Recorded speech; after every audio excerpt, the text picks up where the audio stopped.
This was uploaded by MrBlackBook on nosleep. It was the early 2010s when I found my father's camera, a relic from another era, one of his countless forgotten things confined to the attic after his passing. In life he had this obsession with it, not like someone obsessed with photography but something deeper, stranger. It was like the camera had consumed him, his hands bound to it as if it were one with his flesh, and in most of my memories of him, his face is hidden behind it. He existed only beyond its lens, like the world didn't matter unless he was seeing it through that damned viewfinder. Rediscovering the camera felt like a chance to reconnect with him after all of these years. I was 17 at the time, and I'd be lying if I said I wasn't a little excited to find it. It was an old QuickTake 100, clunky and covered in dust. The thing looked ancient by tech standards, and holding it, it felt heavy, not just in weight but in something else. Almost like I could feel my dad's attachment to it, his love for it, tangible in plastic and metal. And for a moment I thought maybe I could see what he saw, maybe I could understand why it seemed to matter more than we did. This was his totem, his artistic lifeline, and perhaps knowing this I should have left it undisturbed. I should have left it there, buried beneath old furniture and junk, but I didn't. The first incident, it all happened so fast. I had just wiped the dust off the lens, standing by my bedroom window. My best friend Charlie, he lived across the street, and I remember seeing him in his room, just a blur of motion through the glass. The sun was setting, casting long shadows across the neighborhood, and it seemed like a good time to test the camera to see if it even worked after all these years. And so I lifted the viewfinder to my eye, lining up the shot, and pressed the button on its side. The flash went off, bright and glaring. And then, chaos. A deafening boom rocked the air, shaking my house as if we were caught in an earthquake. I stumbled back to my bed, hands covering my face as a burst of radiant light seared through my window. My heart raced as I tried to make sense of what had just happened. I smelled smoke. It assaulted my nostrils almost instantly, and the scent of burning wood, it was strong. So I pushed myself off my bed, staggering over to the window, and that's when I saw it. Charlie's house was gone. Where his house once stood was nothing but a hellish crater, flames licking up into the sky. The remains of his home were scattered in all directions, as if something had reached down from the heavens and ripped it apart. The noise, the smoke, the screams. They were everywhere. My mom rushed outside. I heard the door hit the wall as she tore it open, pulling my sister with her, both of them in hysterics. But I couldn't move. I just stood there staring at the chaos, paralyzed by the shock of what I'd just witnessed. I remained frozen until the fire engines arrived, beginning their futile attempt to quell the inferno, but God, how it burned. It burned and it burned and it burned, the flames raging on into the night, glowing like a second sun in the darkness. Charlie and his family, incinerated in an instant. Gone just like that, wiped off the face of the earth. They never stood a chance. A few weeks later, the official report blamed it on a gas leak. And I believed it at first. I had to. What else could explain something so sudden, so violent? But I was naive. I had no idea at the time it was just a freak accident. I had just happened to capture it. A year or so later, I found the camera again. It was like it reappeared in my bedroom, hidden in plain sight amongst the clutter. I rediscovered it whilst packing up for university. I was moving far from home, and I plugged it into the family computer, hoping to find some of my father's old photos. These cameras, apparently they can only hold about 8 photographs at a time, so I was curious to see if he'd left a few on there before his passing. But he hadn't. I discovered that quickly. The curious smile on my face fell into a frown, but there was one photo on there, a singular file in its memory. Just one horrifying photograph that made my heart stop. I opened it up, the image exploding onto my screen, and tears rolled over my cheeks. In the image, the house had been caught mid-explosion, walls buckling, windows shattering, fire erupting from the ground. I'd captured the exact moment the house was obliterated, and something about it felt wrong, like it wasn't just a coincidence. Like I had caused it somehow with the flick of my finger, the button akin to the trigger of a gun. Terrified, I deleted the photo. I didn't think, I just wanted it gone, away from my tear-filled eyes. But even after it was wiped, that feeling stayed, this nagging sense that the camera was more than just a piece of equipment. That it held on to things, dark things. My father had been obsessed with it for a reason, so I didn't touch the camera again for a while. But like a cursed object from an old horror movie, I couldn't shake its presence. When I left home one year for my final term of university, I brought it with me. I don't even know why. It just ended up in my bag like it wanted to come along, and for months, it sat on a shelf in my dorm room collecting dust.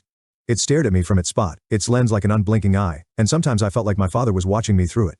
I swear I could see his eye in the lens from time to time, but I knew I was just being paranoid. Perhaps I'd had one too many coffees during a late-night study. So I left it alone. I let him, watch over me undisturbed. Until one day I couldn't. It was late and I was stressed out from a final project. It was going to be making up most of my grade. I needed a distraction, so I grabbed the camera, telling myself it was harmless. I stood in front of my mirror, holding it up to my face, and for a second, I considered taking a picture of myself. My finger hovered over the button, a smile blooming on my face, but something stopped me. I felt dread. A cold wave of fear washed over me, and I remembered the explosion. The fire. Charlie. I put the camera down. I relived the explosion all over again, and for a while I was frozen to the spot. But then the next day, I took it with me to campus. I can't tell you why, but I just felt like I needed to. My friend Sarah and I were hanging out by a smoking shelter with a few other students. They were fascinated by the old camera, calling it a piece of history. They begged me to take a photo of them, Sarah and these 3 other girls I didn't know, but I was hesitant. I was shaking at just the thought of it. Every instinct screamed at me to stop, but they kept urging me on, so I agreed to it, against my better judgment. I stood up and they moved into place behind a row of bollards, posing and pouting. It was by no means a serious photograph. Lifting the viewfinder to my eye, I struggled to still the shot, my hand still shaking with anxiety, but I calmed myself, slowing my breathing. I thought I was simply scaring myself. What happened to Charlie? That was a freak accident. There was no way this camera had any part in its doing. And so I pressed the button, I pulled the trigger. And what happened next? It was all on me. The flash went off, the world transformed into white light and my eyes burned as if I had stared into the sun.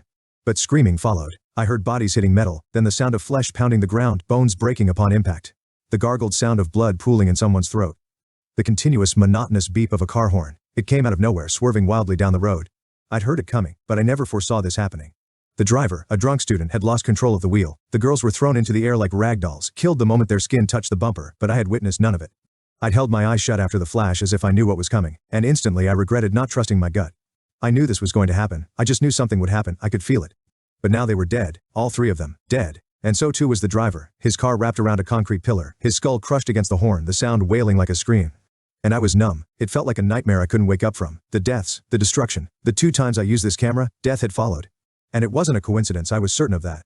It wasn't just bad luck. This camera was the cause, the murderer, the executioner. It killed. I don't know how else to put it, and I know it sounds ridiculous, but if you held it in your hands you would feel it too. It was more than plastic and metal, this camera. It was satanic. It was hellish. It was under the influence of evil, possessed or hexed. And I should have destroyed it before it took another life, but for some reason, perhaps it was its power, I simply couldn't. That summer, I left the camera on my desk, untouched, as if ignoring it could somehow undo the damage. But it was still there, watching me, waiting for the day I'd pick it up again, once I convinced myself that everything was just a coincidence. That day came when winter rolled around. Enough time had passed for the fear to dull, for the memories to blur. The idea that the camera was responsible for those deaths, it seemed ridiculous. Something I'd imagined in the chaos and grief. Until one night a sick curiosity crept in. It was late, around 3 a.m. when I gave in to the urge. My laptop was glowing in the dark, the cursor hovering over the camera's file. I'd grown fascinated with death over the summer, consuming gore videos online, each one more gruesome than the last. I told myself it was to desensitize, to numb the horror that I'd witnessed, but really, I was sinking deeper into something I didn't want to understand. I wasn't proud of it, but I needed to see that photo, the one I took right before the girls died, before their souls were ripped from their bodies.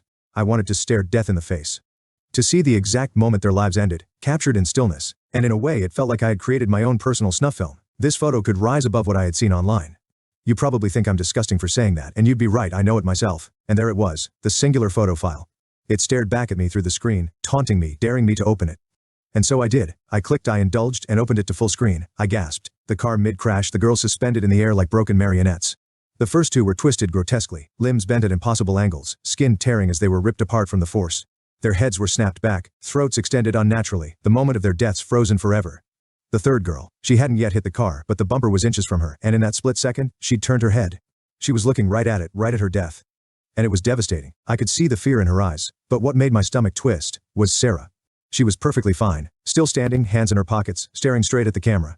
At me. It was nothing was happening around her. She wasn't part of the chaos, wasn't caught in the carnage. She was just there, smiling, ready for her picture.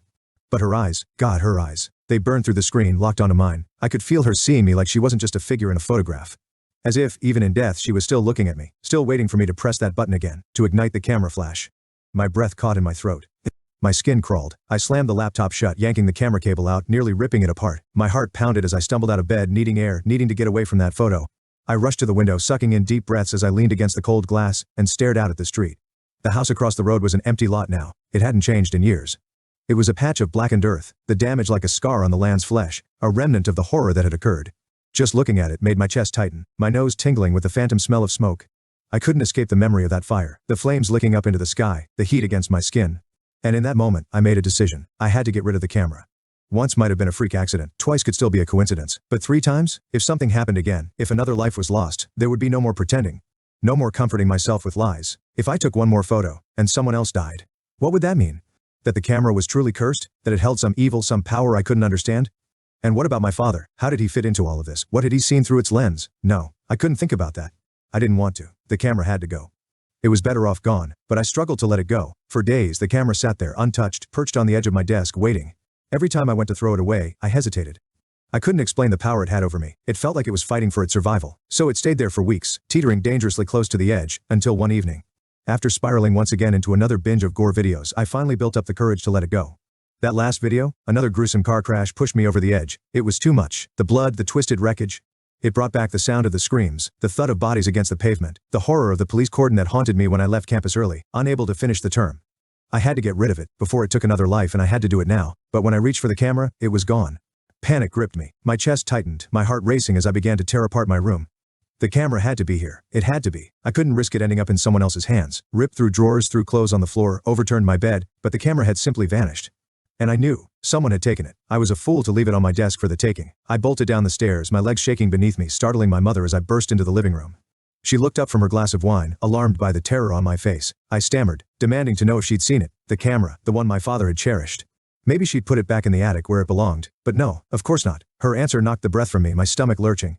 "It's with your sister," she said so casually. So innocently. She had no idea the weight of those words, no idea of the danger. I felt the blood drain from my face, bile rising in my throat as I begged her. Where was she? Where was my sister? Her next words were worse. "She's at Sienna's house, just down the road. They're having a party." My world collapsed. I gasped, my lungs squeezing tight as if all the air had been sucked out of the room. A cold finger of dread traced its way down my spine. I didn't think, I just ran. I tore through the front door with such force it slammed against the wall, my mother calling after me, but I couldn't stop. The night air was freezing, my breath visible in front of me as I sprinted down the street, each step heavier than the last. My lungs burned like fire, but I kept going, screaming her name into the darkness, a sense of dread building with every stride. That awful feeling, like every time before the deaths, it came back to me. The weight of impending doom settled in my gut. I could see the house now, just up ahead. My legs were shaking, cramping with pain, but I pushed through it, my heart thundering in my ears. I had to get there. I had to save her, save everyone from the damned camera. But I was too late, just seconds too late, my feet barely scraping the lawn. The sound of shattering glass pierced the night. Then came the flames. They burst outwards, consuming the house in an instant, searing my skin as I was thrown backwards by the force of the explosion. My head hit the ground, the world spinning as I struggled to focus through blurry vision. I could barely make out people running from the blaze, their bodies engulfed in flames, their clothes igniting, their flesh melting. And all I could do was sob. I had let this happen. I had let the camera be taken, let it fall into the hands of someone who had no idea what it was capable of. And now my sister was in there, turning to ash in the center of the inferno. She didn't know. She had no way of knowing, but I should have gotten there sooner. This fire too, after a long investigation, was ruled as another gas leak, the second on our street. Another tragic accident, they said, but I knew better. It wasn't gas, nor was it an accident, it was the camera. They recovered my sister's body, but it was burned beyond recognition, along with 24 other partygoers. My mother was devastated. The whole street mourned again, but I knew it was my fault. I had let this happen. I had let it take another life, many more lives. And though the camera was destroyed in the blaze, reduced to nothing but ash along with my sister, at least I can live knowing it won't harm anyone else. But it came at a cost. It tore away a piece of my heart, and my mother, she was never the same after that day. How could she be? She'd lost everything. She barely even existed to me after my sister died. She was mourning eternally. It's all she could do. She floated through life as if she was already dead, so her passing a few years later felt like mercy. She was suffering in life. She was hardly alive, but at least she's at rest now. That leaves only me. But the camera, at least it's gone forever now. But the guilt will never leave me. And some nights I lie awake staring at the ceiling, wondering if it's all truly over. If it really died in those flames, are flames enough to extinguish such evil? But other nights, I wonder if it's simply waiting for someone else to find it so its flash can play the executioner once again.